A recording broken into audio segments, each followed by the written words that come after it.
Indian Tadka, membrane bhadka. Yes, your everyday tadka at home, the way you're doing it might be damaging the very brain of your cell, the outer covering, the cell membrane. And when the cell membrane is dysfunctional, your sugars are going to go up because insulin can't do its job, your BP can shoot up, your heart arteries can get stiff and blocked. So it's very important that you learn the causes for membrane dysfunction and how to rectify that with simple changes at home.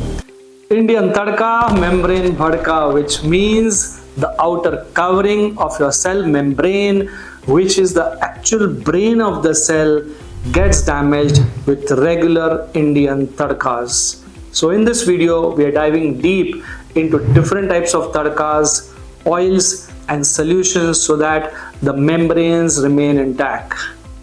Let's start with understanding the cell membrane. Every cell membrane outside of the cell is a very rich entity. It contains 10 lakh receptors almost, and if they are getting damaged, which is the case in diabetes, BP, high cholesterol, less than 1 lakh receptors are available for the functioning of insulin and other hormones. Please note that a cell cannot survive without the membrane even for a few minutes, but the cell can survive without the nucleus and DNA for many hours, going up to 2 days. So the cell membrane, which is the outer covering, needs to be protected the most, and the way you go about protecting is first understanding how the damage started. So the story goes, the damage started around 1910 when a German chemist, Wilhelm Norman, found out how to hydrogenate oils. And when he hydrogenated the oils and used those oils for bakery products, they became crispier and they would not go rancid.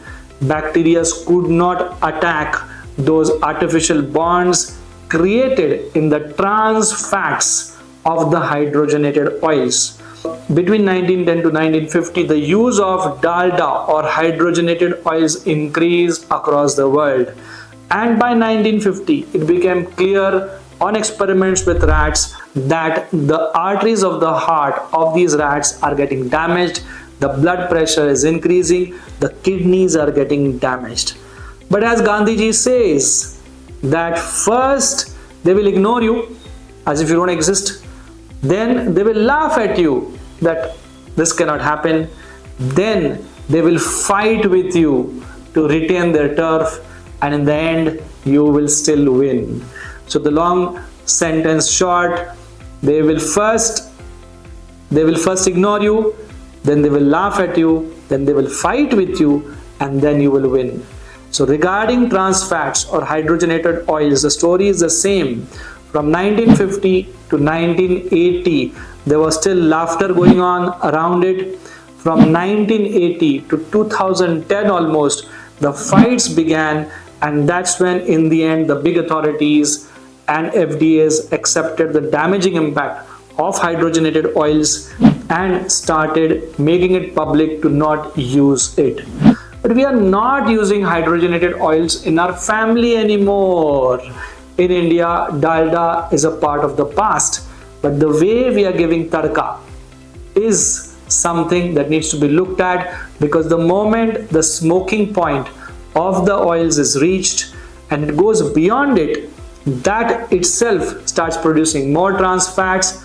Plus, every samosa and pakoda stall which is reusing the refined oils is going to generate trans fats, and the biggest damaging impact on the cell membrane is of trans fats. So in this video, I want to educate everyone on the 4 types of oil present in the market. Number 1 is of course the refined oils. Refined oils are chemically treated, bleached, and their fatty acid chains are deranged. They are different than the original substance. These tend to generate more oxidative damage and membrane dysfunction than the other types of oils. Second types of oils, are the filtered oils, in which some heat generation is there during the filtration process, but overall they retain the original aroma and taste of the seeds or the nuts from which they are extracted, and there is a moderate risk of generating trans fats through them if overused. So these can be the mainstay of your cooking, the filtered oils. Cold pressed oils are extracted keeping the temperature very low, so they retain the original taste, aroma and fatty acid structure of the nut or the seed or any other food item from which it's extracted to the maximum, and they become the safest in terms of usage for tadkas or any kind of oil treatment that you may need. Fourth are the extra virgin oils, which are the first press natural versions, and they actually retain the entire fatty acid structure as it is. It's just that they can't be heated much, so they are best used for salad dressing, drizzling or light cooking. Little discussion over here on seed oils because they're getting a very bad name across the world right now. In India, we've been using traditionally mustard oil, sesame oil as seed oils for a long period of time because they give us a lot of antioxidants, vitamin E and healthy fats. Yes, the omega-6 content is a little high in the seed oils, that's why they should be used in moderation. The negative side of seed oils, be it mustard or sesame or especially sunflower in India, starts happening when you start refining it. Refination of the oils dramatically increases their omega-6 content, and that can create gut irritation, inflammation and all the problems. So here comes the master tip. What we recommend for maximum daily consumption is filtered nut oil. Typically the most commonly available is filtered groundnut oil, because the other oils like almond, walnut, macadamia are difficult to get and very costly. Nut oils in general have a healthier fat profile. They are rich in omega-3s, which is needed. They protect your heart, your brain and overall balance your metabolism. Being in a tropical country, we do need some oil, because if we go zero oil, then itself it creates other problems. Now I come to one of the biggest tip, and that is how to do the regular tadka at home in a safer way to protect your cell membranes. So first point is choose the right oil. So no refined oil should be used for tadka. Refined oil sometimes when you make puris or pakoras can be used, but not regularly. It could be like once in a month affair, twice a month affair. For regular daily tadka, use the nut oil, typically groundnut oil or coconut oil, and also mustard or sesame seed oils in filtered or cold pressed form can be used.